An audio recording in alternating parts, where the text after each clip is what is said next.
Class 7th science.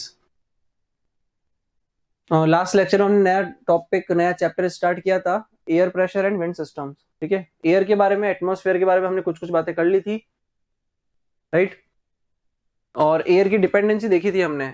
Air की dependency नहीं, actual में एयर प्रेशर की, कि air obviously air pressure apply करता है जिस भी चीज पे जिसके वो सराउंडिंग में आता है। ठीक है, ये हमने देखा था। और वो 3 फैक्टर्स पे डिपेंड करता है। पहला फैक्टर था एल्टीट्यूड, जैसे ही हम अर्थ से ऊपर की तरफ उठेंगे एयर प्रेशर कम होने लगेगा, और इसके पीछे का रीजन हमने देख लिया था। टेम्परेचर की बात की थी हमने कि टेम्परेचर पे भी डिपेंडेंट है एयर प्रेशर। तो कैसे डिपेंडेंट था, अगर सर आपने टेम्परेचर एग्जांपल बढ़ाओगे। देके भी समझाया था। हाँ जी, सर आपने एग्जांपल देके भी समझाया था। बिल्कुल। तो टेम्परेचर अगर बढ़ाओगे तो मॉलिक्यूल्स एक दूसरे से दूर दूर चले जाएंगे। तो हर यूनिट एरिया में या किसी पर्टिकुलर एरिया में जिसकी बात कर रहे हो, वहां पे नंबर ऑफ मॉलिक्यूल्स अब कम प्रेजेंट हैं प्रेशर लगाने के लिए, तो प्रेशर कम हो जाएगा। तो टेम्परेचर बढ़ाया, एटमॉस्फेरिक प्रेशर कम हो जाएगा। और ये आपके रेड लेटर्स में लिखा हुआ भी है, एटमॉस्फेरिक प्रेशर दस decreases with increase in temperature.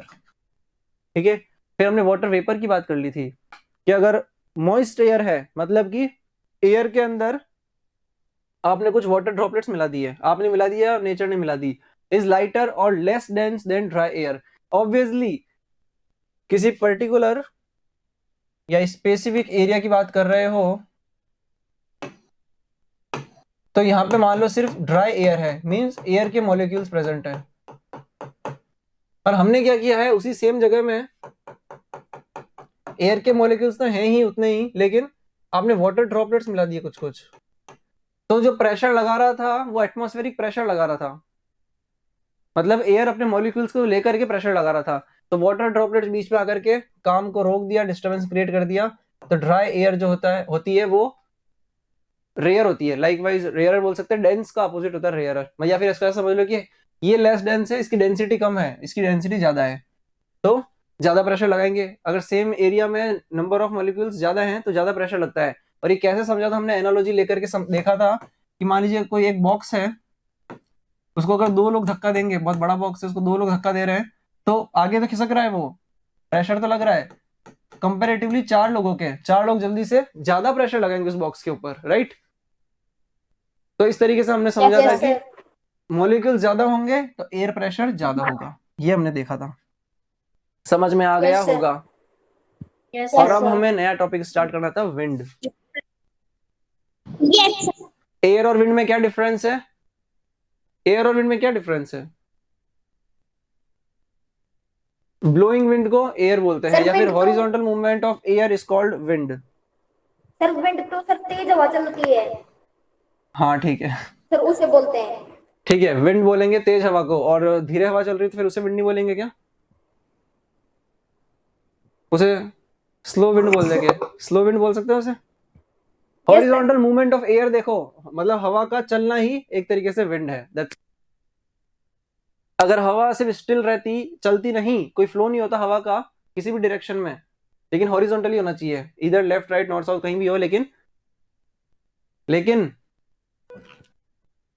Flow होना चाहिए, है ना, मूवमेंट होना चाहिए एयर का, तो उसे विंड बोलेंगे। तो विंड, अगर विंड टर्मिनोलॉजी एग्जिस्ट ही नहीं करती अगर हवा का फ्लो नहीं होता, तो it is caused by the horizontal difference in atmospheric pressure. ये बात को समझ नहीं आई होगी। It is caused by the horizontal difference in atmospheric pressure. Horizontal का मतलब क्या हो गया, लेफ्ट टू राइट या फिर राइट टू लेफ्ट, ये हॉरिजॉन्टल का मतलब हो गया। और वर्टिकल का मतलब हो जाएगा अप डाउन, या फिर टॉप बॉटम, या फिर नॉर्थ साउथ।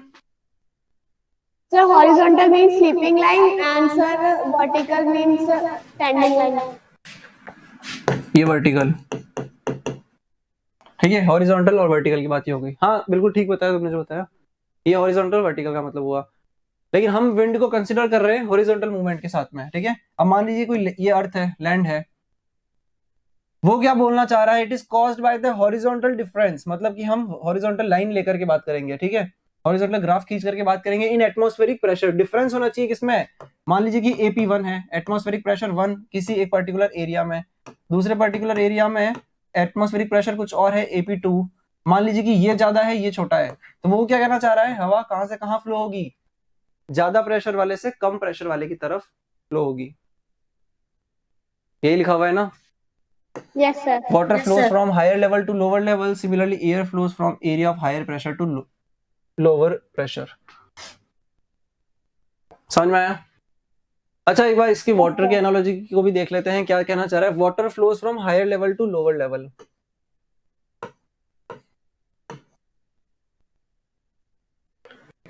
थोड़ा काम चल रहा है ना, डायग्राम मतलब ड्राइंग थोड़ी ऐसी है।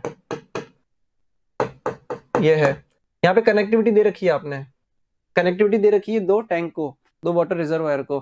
तो जैसी जगह मिलेगी पानी को हायर लो लेवल से लोअर लेवल की तरफ फ्लो होने की, वो डेफिनेटली हो जाएगा। तब तक होता रहेगा पानी फ्लो जब तक कि दोनों टैंक में क्या हो जाए, वाटर का लेवल इक्वल हो जाए, हो जाए जब तब तक water. फ्लो होता रहेगा डेफिनेटली। ठीक है, ये रहा वाटर का फ्लो। Yes, हवा के sir. साथ में भी एक्चुअली यही केस है, हवा के साथ में भी एक्चुअली यही केस है। आपने मान लीजिए कि किसी भी मीन्स से आपने किसी कमरे के अंदर, किसी रूम के अंदर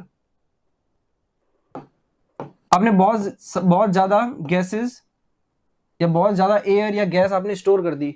जैसे ही आप दरवाजा ओपन करोगे वो बाहर की तरफ फ्लो होने लगेगी। कब तक फ्लो होगी, कब तक फ्लो होगी, जब तक फ्लो होगी जब तक कि बाहर कमरे के अंदर और बाहर जो अमाउंट ऑफ एयर है वो सेम ना हो जाए, तब तक होगी। तो वाटर के केस में भी सेम केस है, सॉरी वाटर के केस में जो बात चल रही थी सेम बात यहाँ भी है एयर के केस में। और एयर प्रेशर के लिए क्या बोल सकते हैं हम, सेम अमाउंट ज्यादा या फिर प्रेशर ज्यादा, वो लोअर प्रेशर की तरफ शिफ्ट हो जाएगा। क्या आप समझ गए?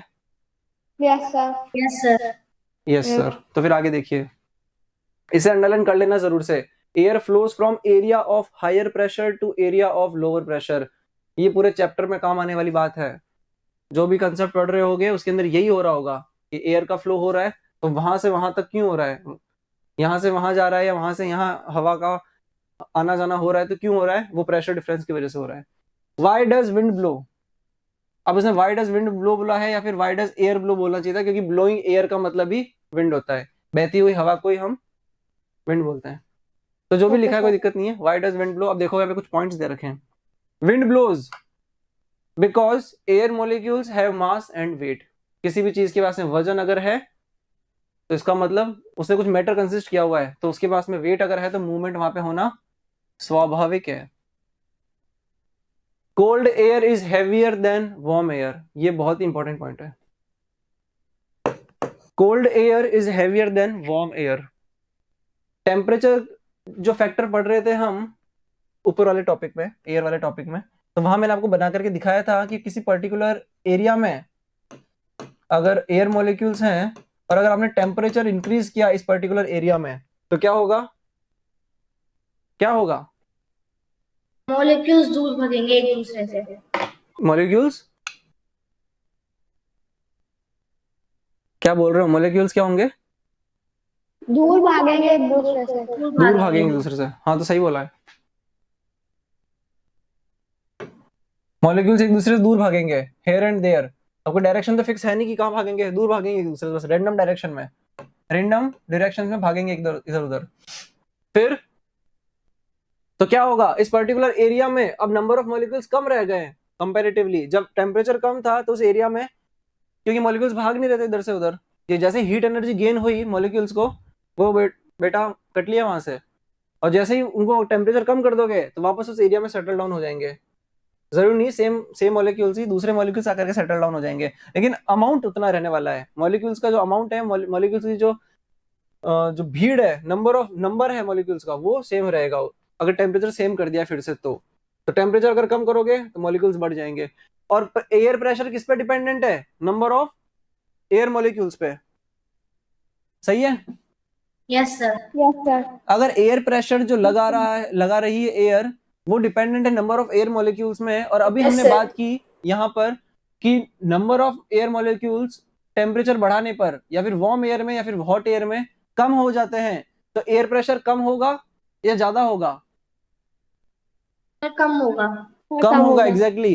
क्योंकि हॉट एयर और वार्म एयर में क्या हुआ, हमने टेम्परेचर बढ़ाया हुआ है। वार्म और हॉट का मतलब तो यही है ना कि हमने टेम्परेचर बढ़ाया हुआ है यहाँ, तो यहाँ पर एयर प्रेशर जो है वो कम हो जाएगा। किससे, कोल्ड एयर से, क्योंकि कोल्ड एयर के मॉलिक्यूल्स तो बेचारे ईमानदारी से प्रेशर लगा रहे हैं, लेकिन हॉट एयर जैसी एनर्जी मिली तो भाग गए। तो कोल्ड एयर का जो एयर प्रेशर 1 है, सेम एरिया की बात कर रहे हैं, सेम एरिया की, है ना, सेम जगह की, तो एयर प्रेशर 1 कोल्ड एयर का ज्यादा हो रहता है। तो cold air is heavier than warm air, ये वाला पॉइंट तो ये बता रहा है। अब नीचे वाला पॉइंट क्या बताएगा आपको? कोल्ड हैवियर, ये डी वाला point, cold heavier air blows to where warm air was, warm lighter air was. तो ये वाला एक बार देखते हैं, सी वाला पॉइंट देख लो पहले, इससे पहले। During the day sun rays warm the air and it expands becomes lighter and rises up. C और डी एक ही बात बोल रहे हैं। ई पॉइंट है as cold air is heavier meaning more air molecules in an area it exerts higher atmospheric pressure. E point समझ में आया? ये ई पॉइंट और बी पॉइंट का कलेक्टिव एक्सप्लेनेशन है। बी और ई पॉइंट का एक्सप्लेनेशन था ये। ऊपर से चला गया ना? नो सर, आ गया समझ में। आ गया समझ में, ठीक है। अब देखो सी और डी पॉइंट। सी और डी पॉइंट क्या बोल रहे हैं? During the day sun rays warm the air and it expands becomes lighter and rises up. अच्छा, कोई लैंड थी, यहां पर एयर मॉलिक्यूल्स थे, सनराइज हुआ, सनशाइन बढ़ने लगी। सनशाइन बढ़ने लगी मींस सनशाइन जहां भी होगी वहां टेम्परेचर उस एरिया पे या उस जगह पे बढ़ने लगेगा, उस प्लेस पे। तो टेम्परेचर धीरे धीरे बढ़ रहा है, ग्रेजुअली इंक्रीज हो रहा है टेम्परेचर उस एरिया में। तो एयर मॉलिक्यूल्स भागना शुरू हो जाएंगे, अभी बात की थी पहले, यस सर। भागना शुरू हो जाएंगे इधर उधर। तो भागना शुरू हुए तो हर एरिया में तो एक पर्टिकुलर एरिया का मास कम हो जाएगा, क्योंकि नंबर ऑफ मॉलिक्यूल्स बचे ही कहाँ है मास देने के लिए। वजन कम हो जाएगा ना कि उस पर्टिकुलर जगह का, क्योंकि अगर एयर मॉलिक्यूल ज्यादा हो गए उस वहां पर तो वजन ज्यादा होगा उस पर्टिकुलर एरिया का एयर की वजह से। और अगर भाग गए दूर टेम्परेचर बढ़ाने पे तो इसका मतलब क्या हुआ?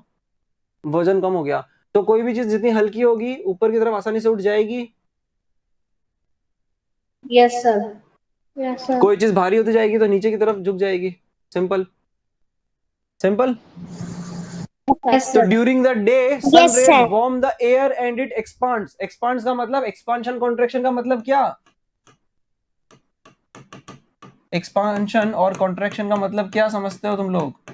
कि कोई ओरिजिनल साइज है किसी का भी, मान लो ओरिजिनल शेप है या साइज है किसी का भी, एक्सपांशन का मतलब उसका अब किसी भी डायरेक्शन में किसी भी डायमेंशन में फैल जाना, बस एक्सपांड हो जाना, चीजों का फैल जाना ओरिजिनल साइज से। कॉन्ट्रैक्शन का मतलब क्या? अंदर की तरफ सिकुड़ जाना।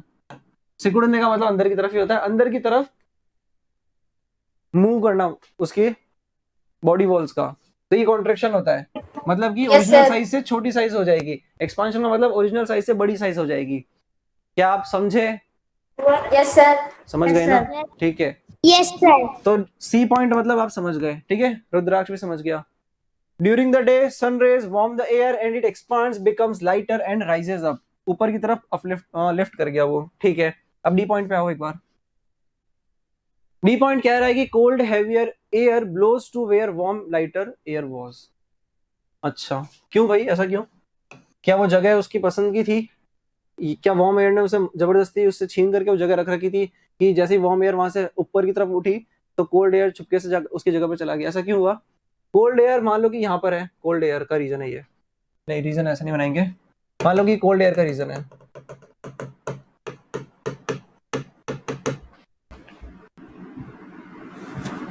और ये हॉट एयर का रीजन है।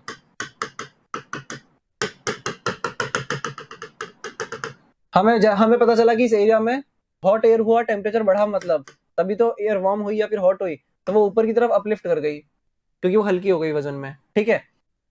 तो इसका मतलब यहाँ पे थोड़ा वैकेंट क्रिएट हो गया, एम्प्टी स्पेस क्रिएट हो गई, या कुछ जगह मिल गई यहाँ से। समझा क्या? कुछ कह रहे हो? तो फिर माइक बंद रखो, माइक बंद कर दो इसको, ठीक है। तो क्या हुआ, जैसे ही यहाँ से अमाउंट ऑफ एयर ऊपर की तरफ उठी तो यहाँ पे कुछ वैकेंसी क्रिएट हो गई, ठीक है। और हमें पता है कि हवा और पानी दोनों हायर प्रेशर से लोअर प्रेशर की तरफ फ्लो होते हैं। तो यहाँ पर सॉरी, हायर अमाउंट से लोअर अमाउंट की तरफ फ्लो होते हैं। उस प्रोसेस को डिफ्यूजन बोलते हैं वैसे, जो आप लोग हायर क्लासेस में पढ़ोगे। डिफ्यूजन का मतलब होता है movement of gases from higher concentration to lower concentration, या फिर from higher amount to lower amount की तरफ। तो यहाँ पे हवा ज्यादा है, यहाँ हवा कम है, तो क्या ये इस तरफ फ्लो हो जाएगी? Yes sir. हाँ या ना? Yes, sir. किसने